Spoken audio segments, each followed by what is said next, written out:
بسم الله والصلاة والسلام على أشرف خلق الله، اللهم صل وسلم وبارك على رسول الله. النهاردة يا أبطال بإذن الله هنبدأ أول درس في الهندسة. أول درس في الهندسة. خلي بالك أنت عليك 3 حاجات مش حاجتين. عليك الجبر، تمام، وبعد كده عليك حاجة اسمها حساب المثلثات، وبعد كده عليك الهندسة. تمام، يبقى أنت عليك كام حاجة؟ 3 حاجات: الجبر، والجبر سهل وجميل. بعد كده حساب المثلثات، ودول درسين وجمال جدا، وخلي بالكم احنا شرحناهم في الحصص المجانية للناس اللي متابعة. ويعتبر آخر حاجة هي الهندسة. آخر حاجة هي إيه؟ هي فرع الهندسة. تمام. طيب فرع الهندسة ده يا مستر عبارة عن إيه؟ صلى على النبي يا بيه، اللهم صل وسلم وبارك على رسول الله. هقول لك أنا دلوقتي كل حاجة. فرع الهندسة اللي هي الوحدة الخامسة، عليك 4 دروس. كام درس؟ 4 دروس. أول درس بعنوان البعد بيني وبينك. بهزر معاك، مفيش حاجة اسمها البعد بيني وبينك. البعد بين نقطتين. البعد بين نقطتين. يبقى أول درس عليك بعنوان البعد بين نقطتين. يعني إيه؟ باختصار يعني في نقطة هنا اسمها ألف، وفي نقطة هنا اسمها باء، وأنا عايزك تعرف وتحدد البعد ما بينهم قد إيه. ويا ريت اللي بيألف في الكتاب ما تقلبش في الكتاب، أنت ركز معايا. المطلوب منك في وقت الحصة التركيز. أنا قلت لك افتح الكتاب؟ ما قلتلكش افتح الكتاب. وليكن الألف يا سيدي مثلا ب2 و1، والباء عبارة عن مثلا ب5 و3، وأنا عايز أعرف البعد ما بينهم يا ترى كام وحدة. هل واحدة واحدة ولا وحدتين ولا 10 ولا كام وحدة؟ هروح أطبق قانون البعد. طب إيه هو قانون البعد؟ أول حاجة بعمل جذر. لسه ما تعرفش المستوى. أول حاجة بعمل إيه؟ بعمل جذر. تاني حاجة بتطرح، بتقول 5 ناقص 2. 5 ناقص 2 الكل تربيع. يبقى بتطرح وتربع، بتطرح وتربع. طيب وبعدين هطرح برضو ال3 وال1 واربعهم. 3 ناقص 1 الكل تربيع، وفي الآخر خالص بجمع الاتنين دول على بعض. 5 ناقص 2 3. 5 ناقص 2 كام؟ 3. 3 والستين يعني 3 في 3 ب9، زائد 3 ناقص 1 كام؟ حد يساعدني؟ 2. و2 أس 2 ب4، وأجمع 9 زائد 4 كام يا ترى؟ 13. يبقى البعد يا مستر جذر 13 وحدة طول. يا مستر أنا فهمت 30%. أنت ممتاز. أشرح لك دلوقتي مسألة كمان. دي نقطة الألف 3 و6، ودي نقطة الباء -1 و4، وعايز أجيب البعد ما بينهم ألف باء. يا ترى ألف باء نجيبها إزاي؟ هنغني بقى الأغنية دي مع بعض. محدش يجاوب لسه دلوقتي يا أبطال، دلوقتي محدش يجاوب. أنا عارف إن في ناس متفوقة بتفهم من أول مرة على طول، الله أكبر، ربنا يحرسهم ويحميهم. لكن في ناس بتفهم من تاني مرة، وفي ناس بتفهم من تالت مرة، وفي ناس ما بتفهمش خالص. تمام، فواحدة واحدة. يبقى ألف بقى ده نجيبه إزاي؟ هروح أطبق القانون. إيه هو القانون يا مستر؟ جذر مربع فرق سينات زائد مربع فرق صادات.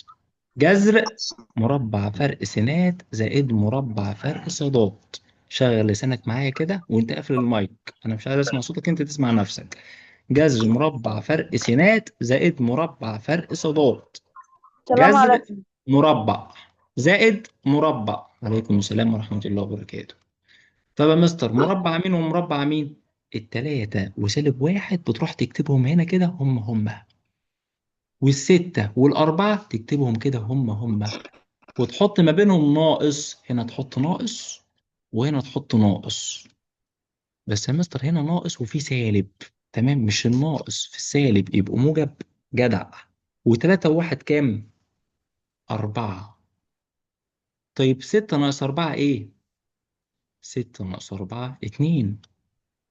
واعمل جذر 4 أس 2 يعني 4 في 4، و2 أس 2 يعني 2 في 2، واجمع على مهل خالص. 16 زائد 4 بيساوي 20.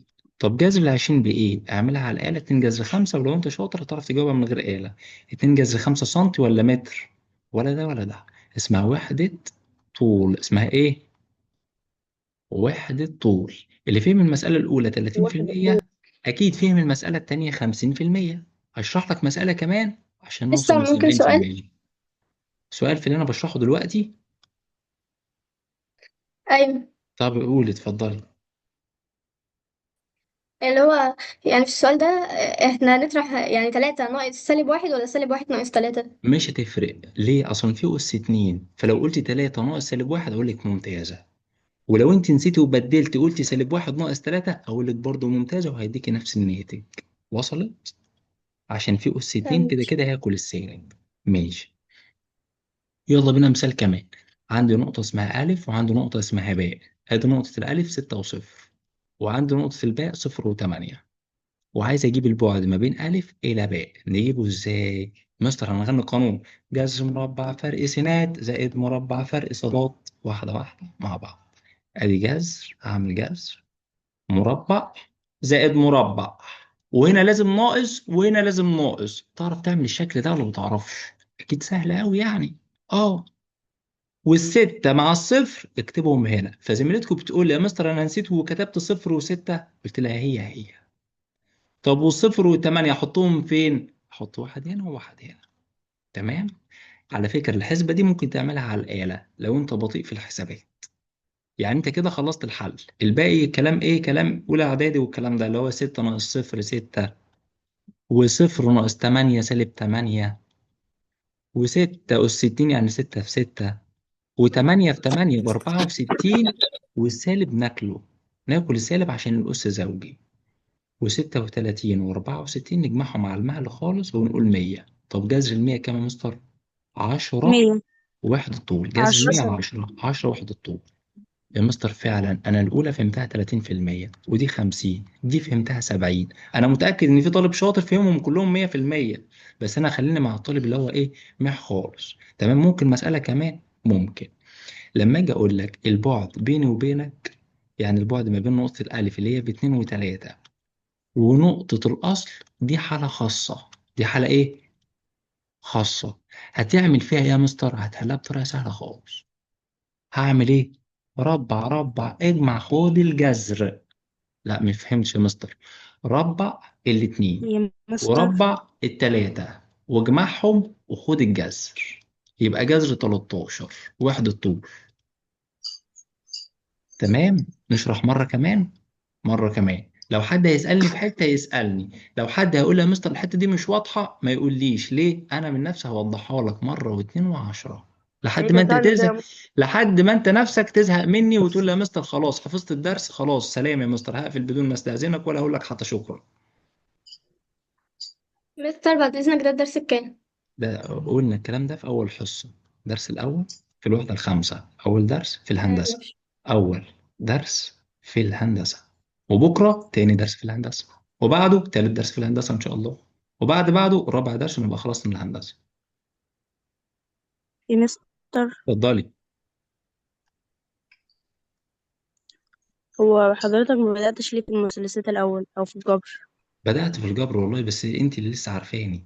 زمايلك في زمايلك بيحضروا معايا دي لهم 3 أسابيع. بدأت بالجبر ودخلت في حساب مثلثات تمام ودخلت في ماشي. الهندسة. ماشي يا فاطمة. تعال نرجع هنا. بس هنرجع تاني نجيب المنهج يا أبطال برضه مرة واتنين وعشرة بإذن الله. طيب سؤال كمان بقى. بعد النقطة باء، ماشي. نقطة الباء 1 و3 عن نقطة الأصل. المستر أحمد قال لي إيه؟ قال لي ربع ربع اجمع خد الجذر. ربع إيه الواحد يعني واحد في واحد يعني، وربع التلاتة 3 في 3 1. بكام؟ 3 في 3 ب9 يا مستر. 9. واجمع وما تنساش تاخد الجذر، يبقى جذر 10 وحدة طول. جذر 10. 10 وحدة إيه؟ وحدة طول. طيب مسألة وحدة طول. كمان يا أبطال. بعد النقطة جيم اللي هي 0 و9 عن نقطة الأصل. ربع ربع اجمع خد إيه؟ خد الجذر. ربع الصفر وربع التسعة، 9 في 9 81، 81. 81. واخد الجذر. 0 زائد 81، واحد تساوي وتمانين جذر 9. 81 9، يبقى 9 وحدة طول. 80.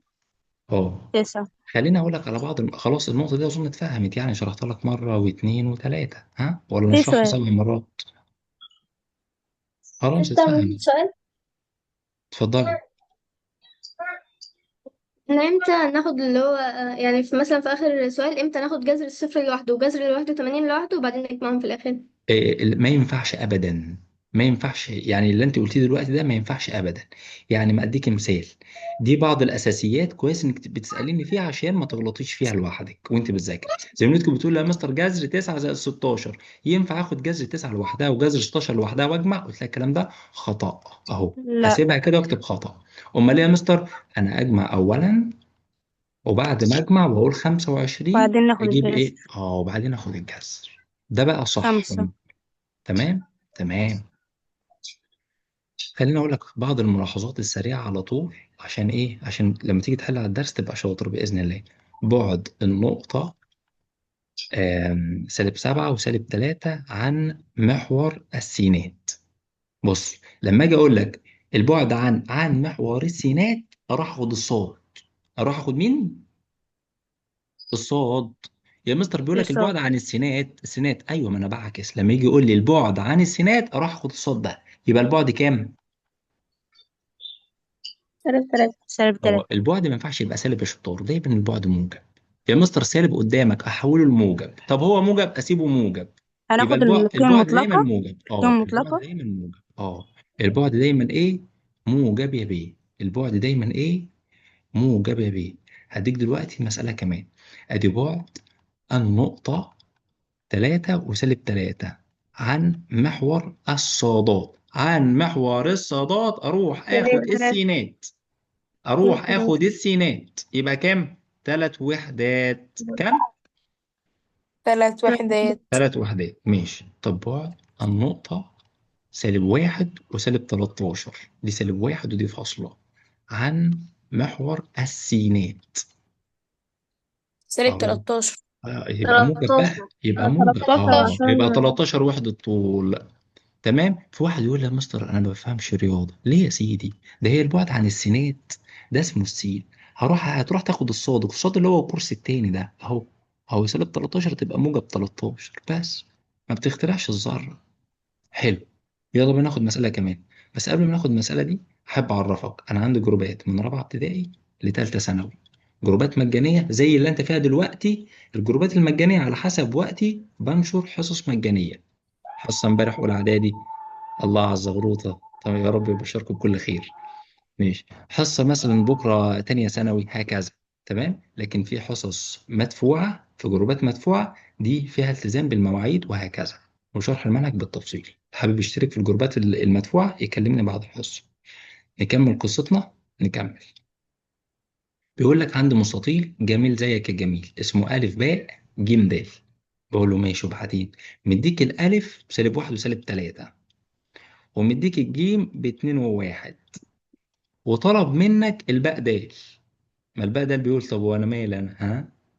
بص يا جميل، لو انت جبت الف جيم هو الباء دال، عشان الاقطار متساويه في المستطيل، يبقى هو لما هيجي يطلب منك الباء دال هتقول له ما اعرفش، ولا هتقول له الباء دال هو الالف جيم؟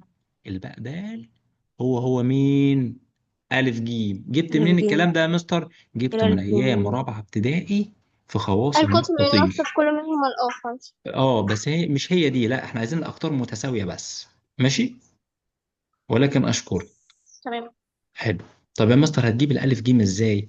جذر مربع، ده المربع جذر مربع فرق سينات زائد مربع فرق صادات.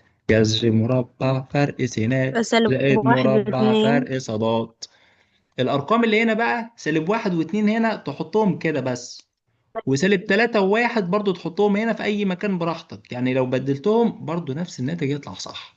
مفيش حد بقى يقول لي أنا جربتها وطلع الناتج غلط، أكيد أنت حل الغلط. ماشي. -1 و-2 -3. -3 أس 2 بكام؟ ب9. طب -3 9. و-1 يا مستر -4. طب -4 أس 2 يعني 4 في 16. 4 هيلغي الجذر. ب16. هيلغي. اه و9 و16 25. جذر 25 كام؟ 25 25. جذرها 5 وحدة طول. إذا الباء ده ب5، وأيضا الألف جيم اللي سألك عليه برضو ألف ب5، جيم الاتنين ب5، ب5. الاتنين قد بعض، 5 و5. وصلت؟ تمام. اه. كلام جميل. ندخل في اللي بعده. هدخل في آخر مسألة سهلة، وهدخل بعد كده في مسألة فيها فكرة. تمام. آخر مسألة سهلة، آخر فرصة عشان تفهم إيه المسائل البسيطة، عشان عمرك ما هتعرف تحل الصعب إلا وأنت عارف تحل السهل. ماشي. عايز ألف باء يا مستر أجيبها إزاي؟ طول ألف باء، هعمل جذر حط وأعمل ده الجذر تربيع زائد ده تربيع. ده بيحسس على فكرة الشكل ده تربيع. بيحسسني إن واحد لابس نظارة، دي عينه ودي النظارة. ادي جذر، ماشي. وبعد كده هكتب 2 وسالب 1. خلي بالك بكتب السينات جنب بعض، يعني ده السين وده برضو السين. واكتب الصادات اللي هما الخمسة والواحد، دول كده وخمسة اكتبهم واحد جنب بعض، عشان واحد مع خاص بعض. للسينات وواحد خاص للصادات. سالب في سالب السالبين ورا بموجب، بعض بيدوا 2 موجب. واحد 3، 3 أس 2 ب9. 9. 9. 5 ناقص 1 4، 4 أس هي 2. 46 هي نفس اللي 17 فاتت خلاص، 5 وحدات. جذر 25 25 و5. خلي بالك الحصة مسجلة. معلش يا بعد مستر، الموقف كان ضعيف، ممكن بس يعني سريعا حتى لو ملخص صغير جدا. ما هو ده ملخص صغير اهو. احنا دلوقتي يا دوبك بنعمل ايه؟ احنا دلوقتي عندي نقطتين، نقطة اسمها باء ونقطة اسمها دال، بجيب البعد ما بينهم. فنقطة الباء 0 و3، ونقطة الدال 2 و1. اجيب البعد ما بينهم ازاي؟ بعمل جذر واطرح دول مع بعض، الاول مع الاول اطرحهم هيديني 2، واربعهم، واطرح برضو التاني مع التاني، حاطط سطر كده يطرح 3 و1. 3 ناقص 1 كام؟ سالب 2. 2. 2 او 2. سالب 2 صح 2. يا شطار. 2 او سالب 2 صح. ليه يا مستر ما في فرق؟ لا ما فيش فرق، عشان كده كده في اس 2. فاللي قال سالب برضه الاس 2 ده بياكل السالب. بياكل ايه؟ السالب. وده بنروح السالب. نعمله على الآلة للناس اللي ساقطة في إعدادي. والناس الشاطرة عادي تقول لي 2 في 2 ب4 زائد 2 في 2 ب4 و4 و4 8. 4. وجذر الثمانية اللي هي 2 جذر 2، 8. أو نعملها واحدة بالآلة 2. براحتك براحتك. آلة متاح، دماغك متاح، أهم حاجة حل صح. تمام؟ ماشي. دلوقتي في المسألة دي بيقول لي أنا معايا نقطتين. النقطة الأولى هخبيها عنك. إيه ده؟ هتخبي عني حاجة؟ هخبي عنك حاجة. والنقطة التانية برضه هخبيها عنك. اخص عليك. وهعرفك البعد ما بينهم. يعني أنا عكست السؤال، اديتك البعد المرة دي جاهز، ولكن النقط فيها مجهول. أنا عايز المجهول اللي هو الألف. هروح أطبق نفس القانون وبالراحة وعلى مهلي خالص. المستر قال لي هعمل جذر كده، وبعد كده شكل النضارة اللي هو هنا تربيع زائد هنا تربيع. لازم نعمل الشكل ده شطار، لازم، مفيش مفر منه عشان نبقى متفقين كده. اللي هو اسمه ايه؟ اسمه قانون البعد. اسمه ايه؟ قانون البعد ما بين نقطتين. وخلي بالك القانون ده عليك في ثالثة ثانوي، ولكن عليك في المستوى الفراغي هناك عليك 3 تحديثات، بس عليك نفس القانون ده. ما انت ذاكر من دلوقتي ورايح دماغك. طب البعد بيساوي ايه؟ هو كتب 5 وحدات، هكتب انا برضو 5 وحدات. حتى الآن في مشكلة؟ لا. هتمسك الألف وتلاتة لا. ألف ناقص 1 وتحطهم هنا. طب أحط مين الأول؟ أي واحدة براحتك، بس حط الطويلة الأول أحلى عشان ما تسببلكش مشاكل 3 ألف. بعدين. اه يفضل إنك تحط المقدار الكبير الطويل ده تحطه الأول. يفضل، أنا بقول لك يفضل. والصغير حطه هنا عشان يريحك في الحسبة. طب والخمسة والواحد حطهم براحتك أهو، 5 و1. طيب تعال نكمل مع بعض. مش هنا 3 ألف شايفهم؟ ناقص ألف. 3 ألف أكلت منهم ألفاية، يتبقى كام ألف؟ 2 ألف. 2 وناقص ألف. واحد ده راح فين؟ أهو يا سيدي ناقص 1 أهو. طب 5 ناقص 1 4، 4 أس 60 يعني 4 في 4. 4. 16. وفين الجذر يا مستر؟ 16. حاضر أهو، أدي الجذر أهو، وأدي 5. هنحط. شايف المعادلة كانت طويلة بدأت تقصر معاك، كل شوية تبدأ تقصر. طب الجذر ده أنا عايز أطيره إزاي؟ احنا عايزين هتفك إحنا اللي بين القوسين دي تبقى 9 عشان 9 الله على بقت الجمال، 16 الله طرفين. أكبر، كويس قوي. الناس دي كلها شاطرة. عشان نطير الجذر اللي فوق ده هضرب الخمسة في نفسها. يا مستر يعني لو ضربت 5 في 5، لو ضربت، اصبر يا أحمد، لو ضربت 5 في 5 الجذر يطير؟ الجذر يطير. تعال نكمل حل. موجب 16 تيجي هنا بالسالب. طب 25 شيل منها 16 يديك كام؟ 9. يديك كام؟ 9. 9. هنحل المعادلة دي مع بعض واحدة واحدة، بس لو سمحت حل المعادلات ده والله كان عليك في تانية إعدادي، فأنا هشرحه لك بالتفصيل عشان تفهمه. فهشرحها واسأليني براحتك. أشرح الحتة دي. بص هعمل إيه؟ هكتب 2 ألف ناقص 1 واخد الجذر. جذر التسعة كام؟ موجب أو سالب 3. اللي قالت موجب أو سالب 3 دي ممتازة. ليه؟ أصل الأس زوجي فلازم أحط موجب ولازم أحط سالب. يبقى طالما عندي أس زوجي ومشي وأنت مشيته يبقى لازم تحط موجب أو سالب وتاخد الجذر. فجذر التسعة قالت لي 3 يا مستر على اليمين وسالب 3 على الشمال. ونحل دي ونحل دي. سالب واحد تيجي هنا بموجب واحد وبرضه سالب واحد تيجي هنا بموجب برضه واحد. 3 زائد واحد كام؟ 4. 4. 2 في كام بأربعة؟ 2 4. في 2. أول دي أول قيمة للألف. طيب 2 في 2. واحد وسالب سالب 3. 2. سالب سالب 2. 2. سالب 2. أقسم على الاتنين يبقى سالب واحد. سالب 1. فين القيمة الصح؟ سالب الاتنين 1. صح. ولو أنت نسيت واحدة في الامتحان تنقص على طول. المستر المسألة دي ما فهمتهاش قوي، يعني ممكن تشرح لي مرة كمان زي واحدة زيها؟ هشرح لك مرة كمان واحدة زيها. ولكن اللي فهمها يقول لي تمام. تمام يا مستر. تمام. تمام يا مستر. هو ممكن يا تمام يا مستر مستر. البعد تمام بين يا مستر. النقطتين. ماشي كويس قوي. اتفضلي اللي بتقول مستر. أنا سامعك. ممكن قانون البعد بين النقطتين. ممكن يكون البعد ما بين نقطتين هقوله لك في المسألة الجاية. ماشي ماشي. يا مستر، ايوه اتفضلي. أنا كنت قصدي اللي هو المعادلة الأساسية، اللي هو 2 ألف ناقص 1 كل أس 2. كنت قصدي إن أنا أخليها 9 عشان زائد 16 الجذر هيجيب ممتازة، أنا 5. فهمتك والله أنا لمحت صوتك كده وفهمتك.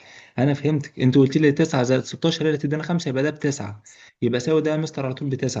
أنا فهمتك. أنت قلت كده من شوية فعلا كلامك صح. صح. حلت صح. ممتاز. يلا بينا نشوف اللي بعده. ماشي. هديك بقى المرة دي مثلثيكو. ماشي. المثلث ده ألف باء ج. اللي يقول قانون البعد هقوله لك هنا. الألف ب3 و3 والباء ب5 و9 والجيم بسالب 1 و7. والسؤال بيقول اتفضل حدد. بس في ناس لسه دلوقتي بعتها لي يا مستر ممكن تبعت اللينك. طب انتوا يا جماعة مش في الجروب؟ يعني في ناس غريبة جدا يا جماعة. ابقى منزل اللينك، ابقى منزل موعد الحصة الساعة 10 ولا حد داخل انا على بقى الخاص يقول لي ايه؟ يقول لي يا مستر هو موعد الحصة الساعة كام؟ طب ما انا منزل يا ابني الساعة 10. ماشي مفيش مشاكل. بيقول لك حدد نوع المثلث. حدد ايه؟ نوع المثلث. نوع المثلث. نوع المثلث هنا يا أبطال يقصد بالنسبة لأطوال أضلاعه. بالنسبة لإيه؟ أطوال أضلاع. يعني في مثلث مستر متساوي الأضلاع، في مثلث متساوي الساقين، في مثلث مختلف الأضلاع مختلف. متساوي تمام؟ ساقين. فهنا هتتعب شوية معلش. عشان أنت هتجيب 3 أبعاد. هتجيب الألف باء والباء جيم والألف جيم. مش هما 3 أضلاع؟ أنت والألف هتجيبهم جيم. وتشوف بقى يا ترى ال3 قد بعض ولا ال3 مختلفين ولا في 2 قد بعض. أنا ما أعرفش ولا أنت تعرف. هنشوف مع بعض. هنجيب ألف باء دلوقتي. بص أنت اكتب ممكن القانون فيهم أقول. كلهم. أول خطوة اكتب القانون. هو ده القانون البعد اللي كان بيسألني. بص أيوه. بعمل إيه؟ جذر مربع فرق سينات زائد مربع فرق صادات. جذر مربع فرق سينات زائد مربع فرق صادات. جذر مربع فرق سينات زائد مربع فرق صادات. حلو أوي. تعال ألف باء. أنا هركز على ألف باء. آدي الألف أهي وآدي الباء أهو. 3 و5 أكتب 3 و5. 3 ناقص طب 5. 5 3 و9 ناقص هكتب 3. 3 3 و9. ناقص 9. واحسبها بقى ايا كان تطلع ايه ما اعرفش بس هحسبها. بس يلا بينا نجيب باقي جيم دلوقتي. نجيب ايه؟ باء جيم 5 وسالب 1. ادي وسالب الباء 1. والجيم. اه وتسعة وسبعة. الله سالب اكبر. وسالب هيكونوا موجب. يلا بينا نشوف مع بعض. ادي الباء والجيم 5 وسالب 1. 5 وسالب 1 يا مستر في ناقص سالب كده غريبة يا سيدي. ولا غريبة ولا حاجة. زميلتك لسه قايلة سالب في سالب بموجب. طب وال9 وال7 هتكتبهم. تعال نجيب ألف جيم. يلا بينا. عامله لك باللون الأحمر الفاتح أهو. ده ألف جيم أهو. أدي الألف وأدي الجيم. مركز معايا. هتكتب 3 ناقص سالب 1. 3 ناقص سالب 1. و3 و7 هكتب 7 ب3 أو 3 و7 ما تفرقش ما تفرقش. اكتب براحتك. 7 ناقص 3 النهاردة في درس النهاردة هي 3 ناقص 7 عشان في أس 2. كويس أوي. ونحسب بقى الحسبة الجاية دي. ممكن طالب يحسبها بالآلة وممكن طالب يحسبها بذهنه. ماشي. هفتح المايكات بس بعد ما احل دول. 3 ناقص 5 سالب 2. سالب 2 أس 2 يعني سالب 2 تربيع ب4. بإيه؟ ب4. ماشي. و3 ناقص 9 سالب 6. طب سالب 6 في 6 ب 36.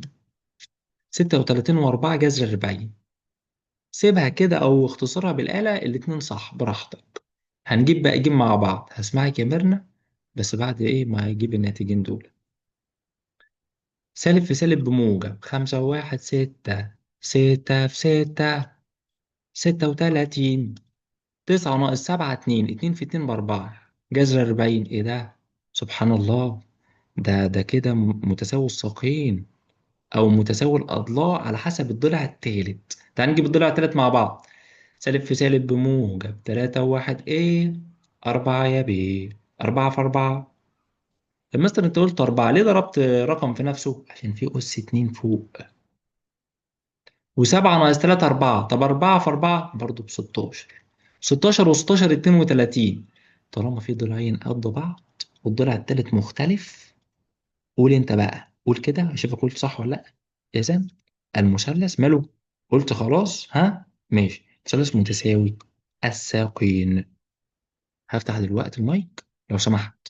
اللي فهم هيقول لي تمام. اللي عنده سؤال يصبر شوية لحد ما اشوف كام واحد فهم، وبعد كده هسمع سؤالك براحتك. اتفضل. تمام. تمام.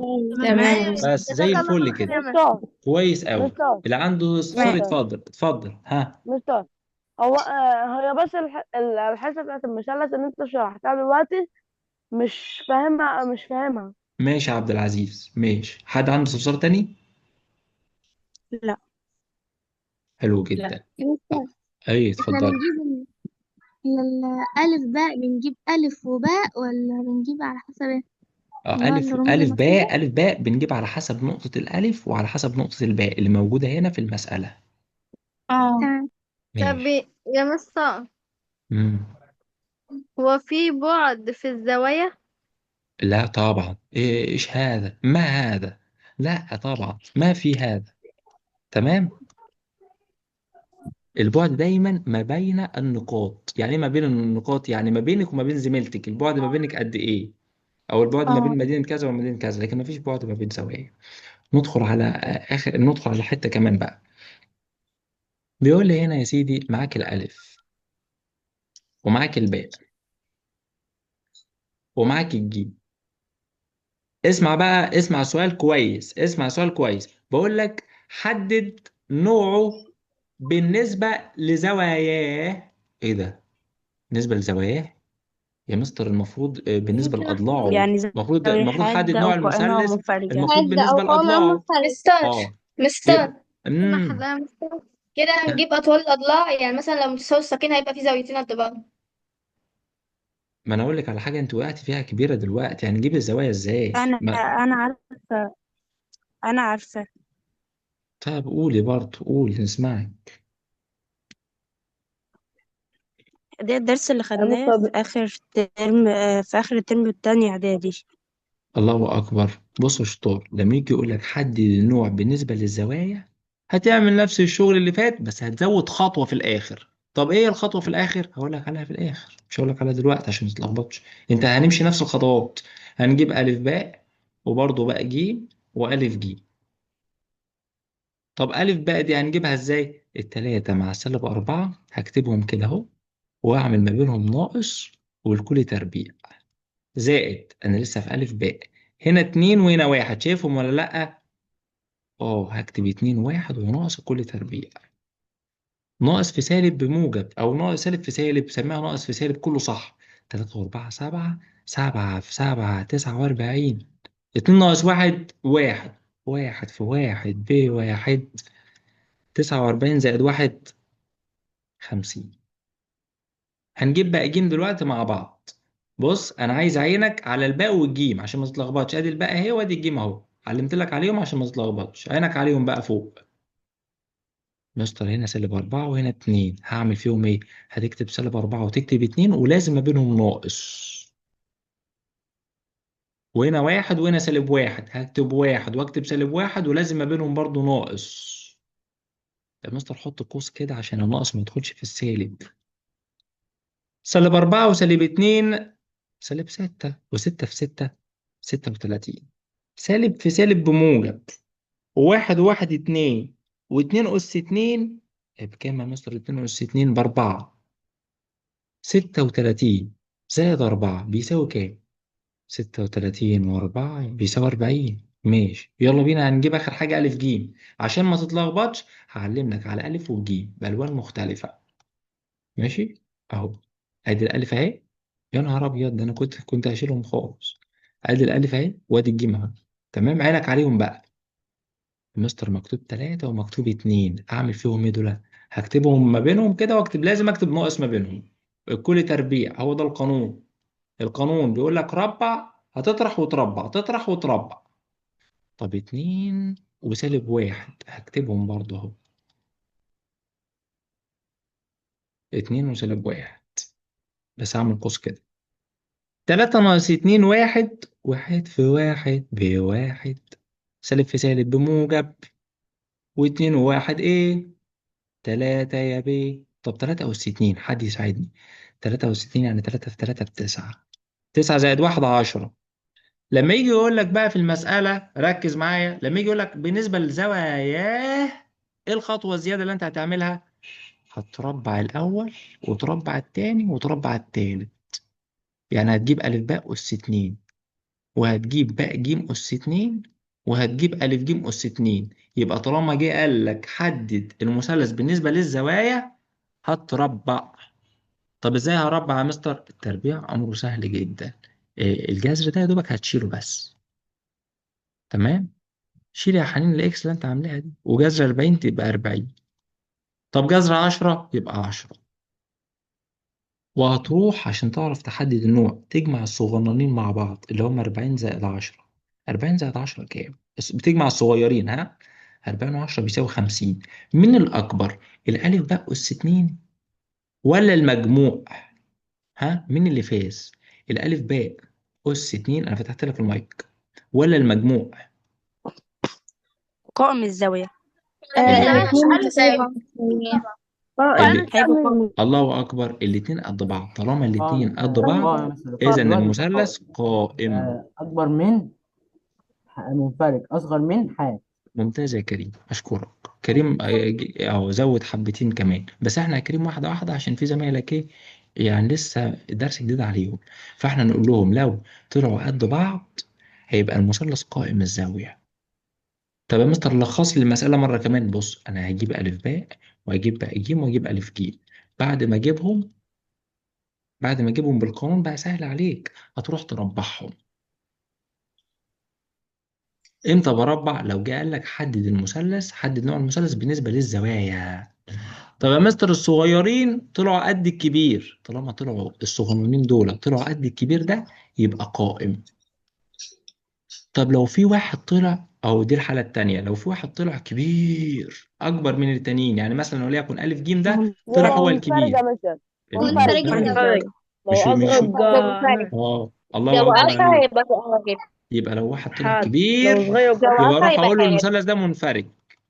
منفرج في الباء.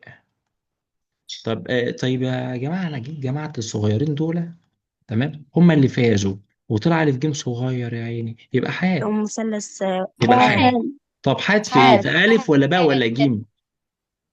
يبقى في هات ألف ألف. جيم. ألف باء. في ألف باء. مفيش حاجة حاد. اسمها مفيش حاجة، باء. اسمعني. باء. باء. مفيش حاجة اسمها حاد في ألف، ولا في حاجة اسمها حاد في باء، ولا في حاجة اسمها حاد في جيم. إيه ده يا مستر بتلخبطنا؟ بلخبطكم عشان أعرفكم إن في ناس مش فاهمة حاجة خالص. بقى كده يا مستر تحرجنا، حقك عليا عشان أعلمك. إيه مستر حاد يبقى هو اسمه حاد. طب حاد في ايه؟ هما 3 حواد، الالف حاده والباء حاده والجيم حاده.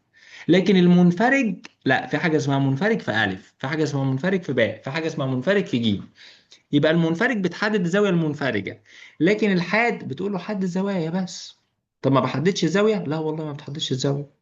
يعني حاد في الف ولا باء ولا جيم يعني يا مستر؟ يا سيدي بقول لك ما تحددش، هو اسمه حاد الزوايا. هما ال3 زوايا والله حاده. النقطه الاخيره، هل وضحت إن المنفرج بتحدد زاويته والحاد ما بتحددش زاوية؟ أيوة أيوة اه.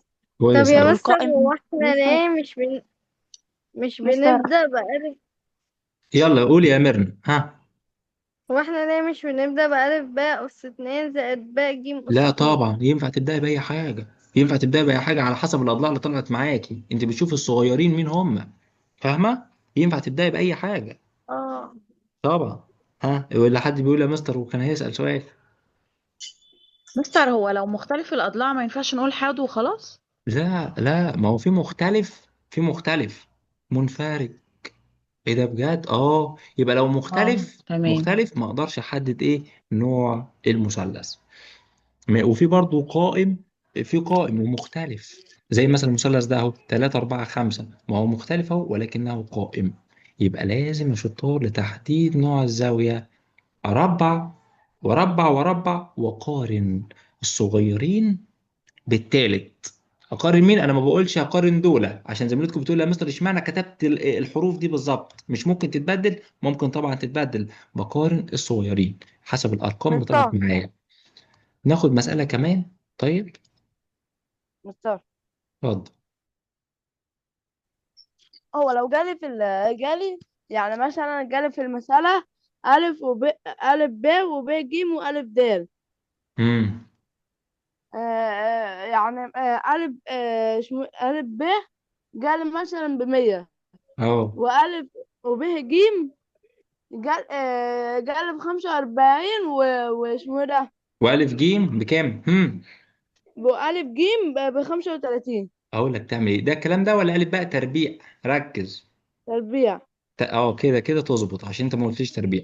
بص، هو زميلكم بيقول لي يا مستر انا في مسألة حليتها وطلعت بالارقام دي، اعمل ايه؟ هقول له اجمع الصغيرين، هجمع ال 45 و 35 على مهلي، 70 80. طب انا لما جيت جمعت الصغير ده والصغير ده، هل فازوا عن الكبير؟ ومين اللي فاز؟ الكبير الف باء طبعا اهو قدامك. منفرد. الله عليك، طالما الف باء منفرد يا تربيع سيدي. يبقى كسبهم منفرد يا يبقى مستر. منفرد. اه، منفرد. منفرد في جيم، في زاوية جيم. أشكرك. منفرج. طالما هنا ألف باء يبقى زاوية الجيم هي المنفرجة. ليه؟ أصل ألف باء، بص ألف باء ده طلع كبير، وألف فطالما ألف وباء باء ده، حدتان. طالما ألف باء كبير يبقى زاوية الجيم كبيرة. كانت عليك سنة وألف تانية وباء إعدادي. حدتان. ايوه يا مستر، ان الف أه، باء بيقابل زاويه ج. حلو أوي. نخليها بقى في المسألة دي. خلاص أنا رديت على زميلكم في السؤال ده، ماشي. ندخل على المسألة كنت هشرحها. بيقول مستر لك في دايرة. فاضل دقيقه وزوميوس نخش تاني. لا، ما خلاص يا ابطال، هو زوم هيقفل يبقى الحصه انتهت. هو للاسف فعلا فاضل دقيقه واحده، انا كنتش واخد بالي والله. تمام خلاص، مش هنشرح بقى المساله الاخيره دي طالما فاضل دقيقه واحده. فهذا القدر نكتفي، نشوفكم ان شاء الله في حصه جديده. اي حد محتاج حاجه ابعتها لي على الواتساب. باذن الله هنزل لكم الحصه على اليوتيوب. السلام عليكم.